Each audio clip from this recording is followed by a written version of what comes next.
जय श्री कृष्णा दोस्तों, मेरा नाम है अजय कृष्णवंशी। हम जोधपुर के राठौड़ राजवंश के बारे में चर्चा कर रहे थे। पिछले काफी दिनों से चर्चा कर रहे थे, तो आज वो दिन आया है दोस्तों जब जोधपुर के राठौड़ राजवंश का ये अंतिम लेक्चर होने जा रहा है, जिसमें हम राजा हनुमंत सिंह, जो कि जोधपुर के राठौड़ राजवंश का अंतिम शासक है, उसका अध्ययन करके आज हम जोधपुर के राठौड़ राजवंश की समाप्ति कर देंगे। तो बिना टाइम वेस्ट के चर्चा को प्रारंभ करते हैं। पहला शासक है आज हमारी चर्चा का सुमेर सिंह। सुमेर सिंह, क्या नाम है भाई? सुमेर सिंह। सुमेर सिंह ने दोस्तों 1911 से 1918 तक शासन किया है। 1911 से 1918 तक शासन किया है। क्या खास बात है इसके बारे में वो बता देते हैं। 1911 में जब ब्रिटिश शासक जॉर्ज पंचम का राज्यरोहण समारोह हो रहा था, तब ये उसमें भाग लेने के लिए ब्रिटेन गया था। इसके अलावा दोस्तों 1911 में ही दिल्ली दरबार आयोजित किया गया था अंग्रेजों के द्वारा, उसमें भी इसने भाग लिया था। इसके अलावा दोस्तों इसके शासनकाल के दौरान ब्रिटेन का जब प्रथम विश्व युद्ध चल रहा था अन्य देशों के साथ, तो प्रथम विश्व युद्ध में इसने अंग्रेजों को सैनिक सहायता उपलब्ध करवाई। साथ ही इसने खुद भी अंग्रेजों की तरफ से व्यक्तिगत तौर पर युद्ध में भाग लिया। तो तीनों चीजें हम लिख लेते हैं। 1911 जॉर्ज पंचम के राज्यारोहण समारोह में कहां पर गया? ब्रिटेन गया।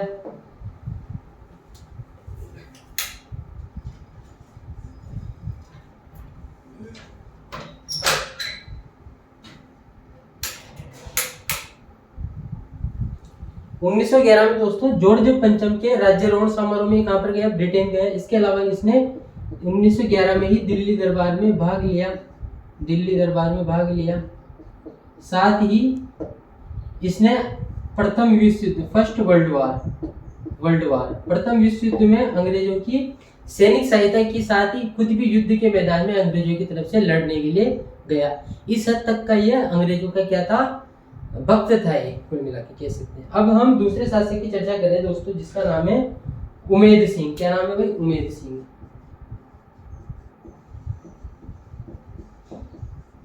उमेद सिंह का शासनकाल दोस्तों 1918 से 1947 तक रहता है। 1918 से 1947 तक रहता है।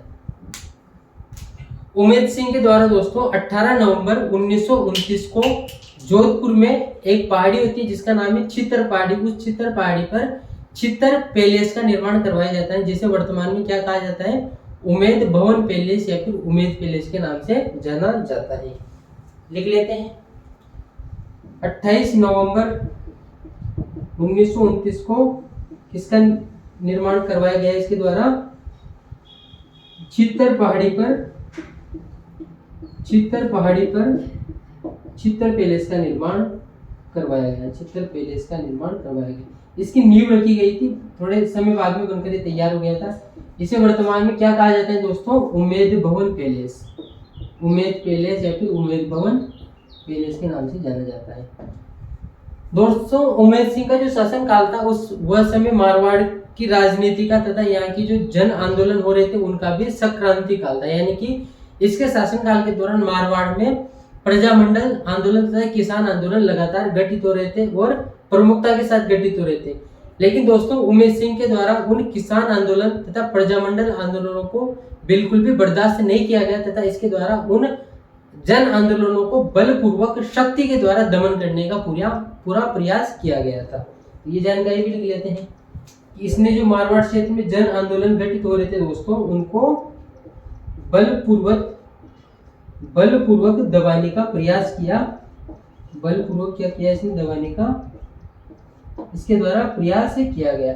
इसके अलावा दोस्तों द्वितीय विश्व युद्ध में इसने अंग्रेजों की सैनिक सहायता की, साथ ही ये अंग्रेजों की तरफ से इसने युद्ध में भाग भी लिया। यानी कि सेकेंड वर्ल्ड वार में इसने अंग्रेजों की तरफ से युद्ध में भाग भी लिया, साथ ही इसने अंग्रेजों को सैनिक सहायता भी उपलब्ध करवाई थी। जैसे सुमेर सिंह ने प्रथम विश्व युद्ध में अंग्रेजों का साथ दिया, उसी प्रकार उमेद सिंह के द्वारा सेकेंड वर्ल्ड वार में अंग्रेजों का तन मन तथा धन से साथ दिया गया था।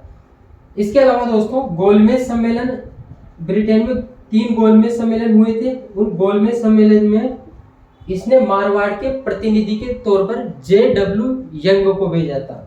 JW यंग को इसने मारवाड़ के प्रतिनिधि के तौर पर गोलमेज सम्मेलनों में भाग लेने के लिए भेजा था। संविधान सभा का जब निर्माण हो गया था, संविधान निर्माण करने के लिए, और वो जो संविधान सभा थी दोस्तों वो अंतरिम संसद के रूप में भी कार्य कर रही थी, तब संविधान सभा में अलग अलग क्षेत्रों की नुमाइंदगी के लिए कुछ प्रतिनिधि भेजने का प्रावधान था। मारवाड़ क्षेत्र से उमेश सिंह के द्वारा लोकप्रिय जननायक जय नारायण व्यास को संविधान सभा में मारवाड़ रियासत के प्रतिनिधि के तौर पर भेजा गया था, यानी कि जय नारायण व्यास, जिनको मारवाड़ क्षेत्र में जन जागृति का जनक कहा जाता है, उन जय नारायण व्यास को उमेश सिंह के द्वारा संविधान सभा में मारवाड़ क्षेत्र के प्रतिनिधि के तौर पर भेजा गया था। तो ये दो शासकों की हम चर्चा कर चुके हैं, इसमें से ये जानकारी आप जरूर ध्यान में रखना। एक बार इसको रिपीट कर देता हूँ दोस्तों मैं, एक बार इसको रिपीट कर देता हूँ। 18 नवंबर है ये, 18 नवंबर 1929 को उमेश सिंह के द्वारा जोधपुर की छित्तर पहाड़ी पर छित्तर पैलेस का निर्माण करवाने की नींव रखी गई, जिसे वर्तमान में उमेद भवन पैलेस के नाम से जाना जाता है। और ये सारी जानकारियां हम डिस्कस कर चुके हैं। अब दोस्तों आज हमारी चर्चा का जो अंतिम शासक है उसकी हम चर्चा करना चाहेंगे, चाहो तो आप स्क्रीनशॉट ले लो। आज हमारी चर्चा का जो दोस्तों अंतिम शासक है और मारवाड़ की जोधपुर के राठौड़ राजवंश का भी जो अंतिम शासक है उसकी चर्चा अब हम करना चाहते हैं, जिसका नाम है दोस्तों हनुमंत सिंह। क्या नाम है भाई? हनुमंत सिंह। कर ले चर्चा, कर लेते हैं भाई। हनुमंत सिंह दोस्तों कई जगह पर इसको हनुमंत सिंह भी लिखा हुआ मिल जाता है, हनुमंत सिंह, तो दोनों ही नाम लिख दिए मैंने। 1947 से 1949 तक इसका शासन रहता है, और 1949 में भी कहां तक रहता है उसकी भी चर्चा भी कर लेंगे। पहली खास बात क्या है, हनुमंत सिंह जोधपुर के राठौड़ राजवंश का अंतिम शासक है। जोधपुर रियासत के राठौड़ राजवंश का अंतिम शासक है ये, राठौड़ राजवंश का दोस्तों अंतिम शासक है ये। क्या बोला दोस्तों मैंने? हनुमंत सिंह जोधपुर के राठौड़ राजवंश का अंतिम शासक है। एक और जानकारी इसके संबंध में मैं डिस्कस करना चाहता हूं दोस्तों आपसे।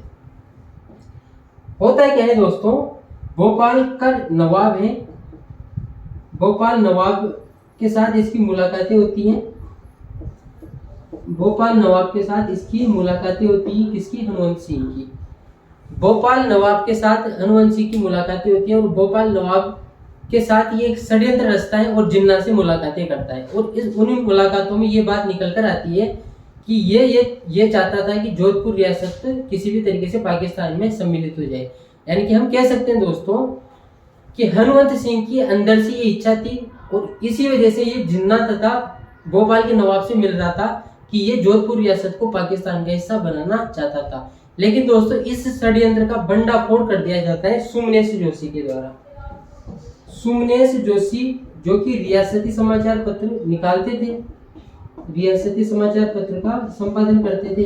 इस रियासती समाचार पत्र में हनुमंत सिंह के पाकिस्तान प्रेम का भंडाफोड़ कर दिया जाता है, भंडाफोड़ कर दिया जाता है। और जब इस भंडाफोड़ की सूचना दोस्तों भारत के लौह पुरुष सरदार वल्लभ भाई पटेल को मिलती है, तो सरदार वल्लभ भाई पटेल बहुत ज्यादा इस मामले में सक्रिय हो जाते हैं और उनकी विशेष रुचि होती है उसके बाद में इस मामले में।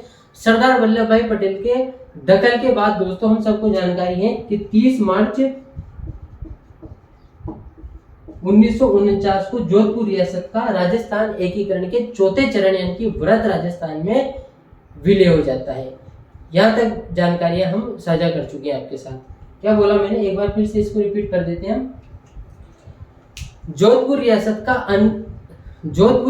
का अंतिम शासक हनुमंत सिंह मोहम्मद अली जिन्ना तथा भोपाल नवाब से मिलकर जोधपुर रियासत को पाकिस्तान में मिलाना चाहता था, लेकिन रियासती समाचार पत्र का संपादन करने वाले सुमनेश जोशी ने इस षड्यंत्र का भंडाफोड़ किया। उसके बाद में भारत के लौह पुरुष को जब इस संपूर्ण घटनाक्रम की जानकारी मिली तब उन्होंने हस्तक्षेप करते हुए जोधपुर रियासत को राजस्थान एकीकरण के चौथे चरण यानी कि व्रत राजस्थान में शामिल करवा दिया। तो ये दो जानकारियां हैं दोस्तों इसके रिगार्डिंग जो हम साझा कर चुके हैं। इस चैनल जिसका नाम है दोस्तों इनविंसिबल पायोनियर इंस्टीट्यूट, इस पर जोधपुर के राठौड़ वंश के बहुत सारे लेक्चर आ चुके हैं। मेरा ऐसा मानना है दोस्तों कि सभी जो लेक्चर है आपको आपके कॉम्पिटिटिव एग्जाम में निश्चित तौर पर फायदा पहुंचाएंगे। मैं अगर अपने व्यक्तिगत अनुभवों की आपसे अगर बात करूं तो मैं जो आपके साथ ये विचार साझा कर रहा हूँ, ये जो जानकारियां साझा कर रहा हूँ दोस्तों, इनका स्रोत राजस्थान तथा भारत सरकार की प्रमाणिक पुस्तकें जैसे कि हिंदी ग्रंथ अकादमी, माध्यमिक शिक्षा बोर्ड, एनसीईआरटी आदि पुस्तकें। इनका स्रोत बिल्कुल भी कोई गाइड या किसी कोचिंग के नोट्स इनका स्रोत बिल्कुल भी नहीं है। क्योंकि बहुत सारी बार दोस्तों ऐसा होता है कि किसी कोचिंग के नोट्स में कुछ गलत जानकारियां होती है, किसी गाइड में बहुत सारी बार गलत लिखा होता है, और जब कोई भी अभ्यर्थी एग्जाम हॉल में एग्जाम देने के लिए जाता है तब वो उन जानकारियों को सही मानकर वो आंसर टिक करके आ जाता है, और बाद में घर आने पर उसको पता चलता है कि माध्यमिक शिक्षा बोर्ड की किताब, एनसीईआरटी तथा राजस्थान हिंदी ग्रंथ अकादमी जैसी भारत तथा राजस्थान सरकार की प्रमाणिक पुस्तकों में अलग जानकारियां ली हुई है। तो मेरा व्यक्तिगत तौर पर दोस्तों ये प्रयास है कि आपको सही जानकारियां उपलब्ध करवाई जाए, एक सिस्टमेटिक तरीके से सही जानकारी आपको उपलब्ध करवाई जाए, ताकि आपको प्रतियोगी परीक्षाओं को पास करने में, उत्तीर्ण करने में ज्यादा समस्याओं का सामना नहीं करना पड़े। इसके अलावा दोस्तों आप चैनल को सब्सक्राइब नहीं करते हो, मुझे इससे कोई आपत्ति नहीं है। आप लाइक करते हो नहीं करते हो, मुझे इससे भी कोई आपत्ति नहीं। कमेंट करते हो या नहीं करते हो, मुझे इससे कोई प्रेम या फिर कोई इससे आपत्ति नहीं है। मेरा उद्देश्य हमेशा से इस चैनल को बनाने के पीछे यही रहा है दोस्तों कि आपको भारत तथा राजस्थान सरकार की प्रमाणिक पुस्तकों के आधार पर ऑथेंटिक जानकारी आपके साथ साझा कर सकूं। अगर आपने लेक्चर को शुरू से अंत तक देखा है तो थैंक यू वेरी मच, धन्यवाद। इसके बाद में हमारी मुलाकात होती है दोस्तों बीकानेर के राठौर राजवंश से संबंधित लेक्चर से। थैंक यू वेरी मच, धन्यवाद।